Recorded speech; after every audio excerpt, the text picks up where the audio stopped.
TV सत्यमेव व्रतम। महाराष्ट्राची मान अभिमानानं उंचावणारी ही मोठी बातमी आहे। महाराष्ट्रासाठी जनतेसाठी हा ऐतिहासिक दिवस ठरलाय। मराठी भाषेला अभिजात भाषेचा दर्जा देण्यात आला असून केंद्रीय मंत्रिमंडळानं याला मंजुरी दिली आहे। विधानसभा निवडणुकीच्या पार्श्वभूमीवर केंद्र सरकारनं ही मोठी घोषणा करण्यात आली आहे। मराठी भाषेसोबत पाली, प्राकृत, अस्मिया आणि बंगाली भाषेलाही अभिजात भाषेचा दर्जा देण्यात आलाय। यापूर्वी तामिळ, संस्कृत, तेलुगू, कन्नड, मल्याळम, ओडिसा या भाषांना अभिजात भाषेचा दर्जा देण्यात आला होता। अभिजात भाषा म्हणजे भारत सरकारकडून वैशिष्ट्यपूर्ण भाषेला दिला जाणारा एक दर्जा आहे। हा दर्जा ज्या भाषांना दिला जातो त्या भाषेच्या सर्वांगीण विकासासाठी केंद्र सरकारतर्फे अनुदान देण्यात येते।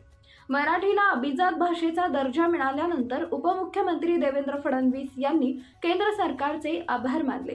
फडणवीस म्हणाले की मी पंतप्रधान नरेंद्र मोदीजी आणि केंद्रीय मंत्रिमंडळातील सर्व सन्माननीय मंत्र्यांचे मनापासून आभार मानतो।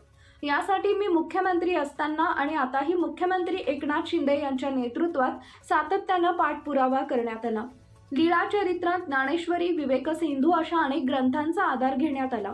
मराठी भाषा ही अभिजातच आहे हे सिद्ध करण्यासाठी अनेक थोरा मोठ्यांचे, अभ्यासकांचे हातभार लागते। मी त्यांचे मनपूर्वक आभार मानतो।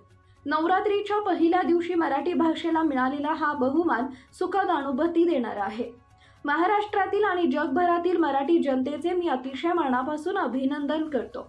मराठी भाषेच्या सर्वांगीण विकासासाठी केंद्र सरकारकडून सहकार्य मिळण्याचा मार्ग मोकळा झालाय, असं उपमुख्यमंत्री देवेंद्र फडणवीस यांनी सांगितलंय।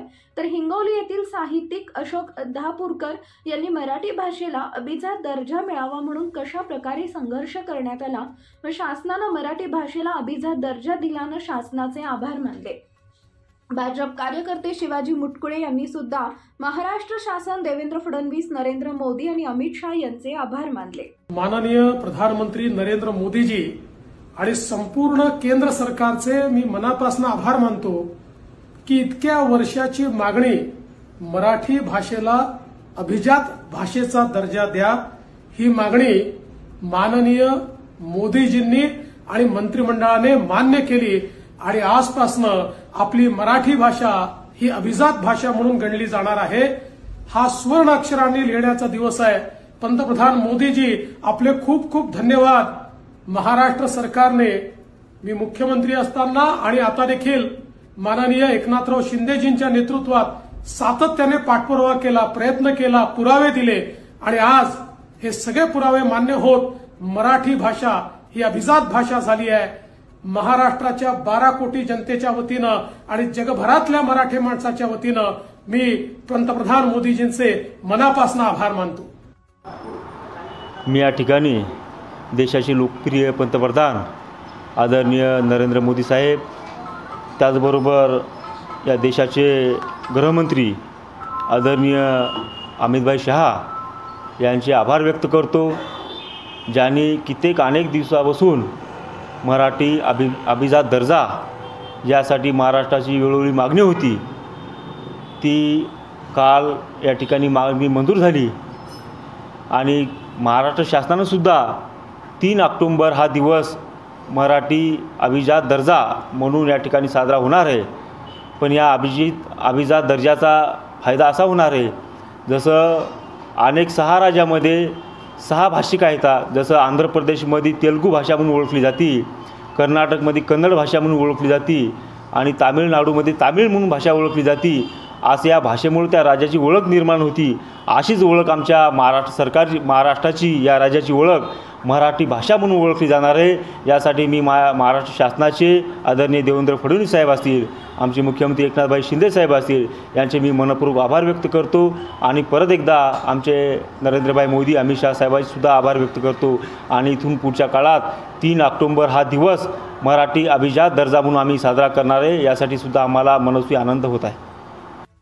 भारत सरकारच्या मंत्रिमंडळामध्ये असं ठरवलेलं आहे की मराठी भाषेला अभिजात भाषेचा दर्जा द्यायचा।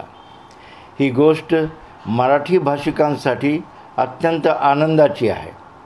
त्याची कारणंही अनेक आहेत।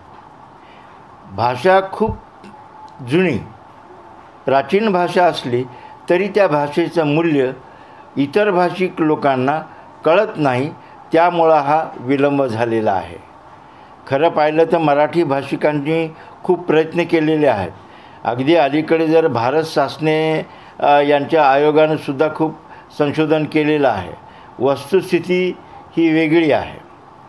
आता विवेक सिंधू हा मराठवाड्यातला ग्रंथ आहे अंबेजोगाईचा. त्यानंतर महानुभाव संप्रदायाचं सगळं साहित्य हे पैठणला तयार झालेलं आहे आणि ज्ञानेश्वरीचा तर प्रश्नच येत नाही. म्हणजे या भाषा समृद्ध असून देखील भाषेला दर्जा न मिळण्याची कारणं जी आहेत त्याचं कारण असं झालेलं आहे की इंग्रजी भाषेचा जो प्रभाव आहे तो वाढत गेला आणि मराठी भाषिक लोकांनी काय केलं की इंग्रजीचं अनुकरण केलं. स्वतःच्या भाषेबद्दल त्यांना जो काही एक विशेष अभिमान वाटायला पाहिजे तेवढा अभिमान त्यांच्याकडे नव्हता. त्यामुळं या सगळ्या गोष्टी अशा घडत गेल्या आणि अभिजात भाषेचा दर्जा मिळण्यामध्ये अडचण येत गेली.